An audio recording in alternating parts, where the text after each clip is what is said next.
What's up, everybody? It's your favorite spiky hair bad guy's favorite nerd, and today we are looking at SH Figuarts Streetfighter Akuma, and he's pretty well done. Per usual, let's start off with accessories. He comes with 4 opposing hands, 2 I'm going to get you, 2 of the pointing fingers, all done the same, and we'll talk about that when we get to the figure. He comes with his blast effect, which does look amazing. It is a translucent, but it goes from like a purple to like a pink, and then you have the white kind of airbrush paint done on the front end of it. It is extremely sharp, and I don't mean that literally. It's just really good looking. It also pegs into a stand that it comes with in order to help you pose it on a shelf. And then he comes with 2 faces. One, I'm the most angry I've ever been in my life face, and one in a, did you hear that? What's that over there? Face. This one, I feel like, it's like the same as the other one, except he's looking off in that direction, which is fine, but it's just like, geez, couldn't we find a better way to do that than to just have a pretty much identical face with different eye options? Maybe just swap out eyes would have been a better use there, but whatever, I don't make those decisions. And then he also comes with his display background, which is, it's nice enough, I suppose. Now let's talk about the figure. So, the head. He does have this necklace, which I guess is an accessory, but, whatever. He has his head, which is on a double ball peg from the, I think it's from the, let's take a look. Okay, so there is one from the head into the neck, which is interesting because you don't get much out of it. But the head from the neck, you get the, I think I might use super angry face, but whatever. You get a double ball peg, but you don't get, you really get nothing out of it. They probably could have got away with a single, but whatever. And then it feels like a double from the neck into the chest. Using both, you can get the head all the way down to there, up to there because of the necklace, and then the swivel. The hair is all washed with like a black or a really deep brown, and then the bun, the hair, the top knot has a little band in there that's also painted. I don't think there's any shading on the face. The eyes are painted black and red per, the character design, and that's all done well enough. Now, the flesh on the body is shaded, which does look good. And it might be on the face too, it just might be subtle where I'm not catching it under these lights, but I'm not seeing it.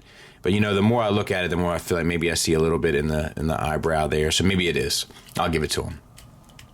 Ball hinge shoulders that go into a ball peg inside. Because of this wrap here and this extra sleeve, they cover down to provide a pretty well executed butterfly joint, which is nice. That far forward and a little bit back, but not much.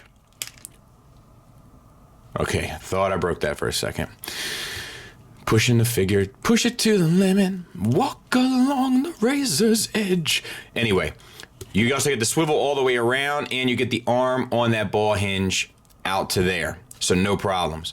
Double jointed elbow with the swivel, which is fine ultimately. And then we have the wrist on a ball hinge. So you get down to there, up to there, swivel, and you can swivel at both sides to get you the in out, so to speak. So that all works. All of the rope is sculpted and painted, not shaded or washed or anything. And, oh my, that came on too.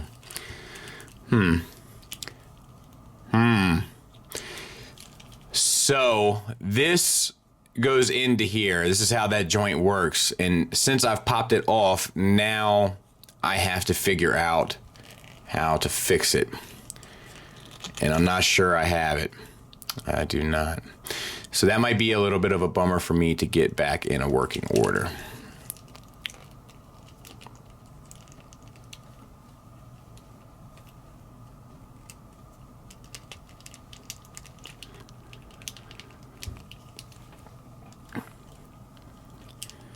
But let's move on. That's my fault. I did that.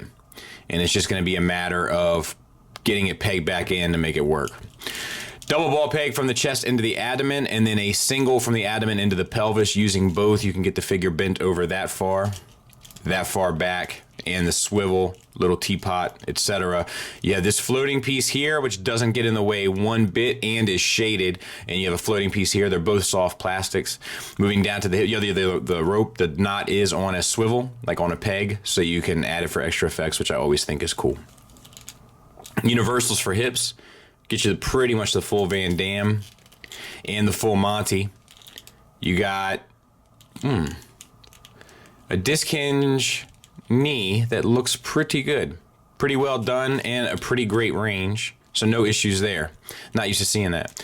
You got a little bit of a calf swivel, which gets you an ankle swivel, which I'm ultimately okay with because that gives a figure a little bit more attitude sometimes. And it's hidden, the joint cut is hidden by the pant, so that all works for me. And then you got an ankle tilt up, down, and then a swivel giving you the rocker, which is cool.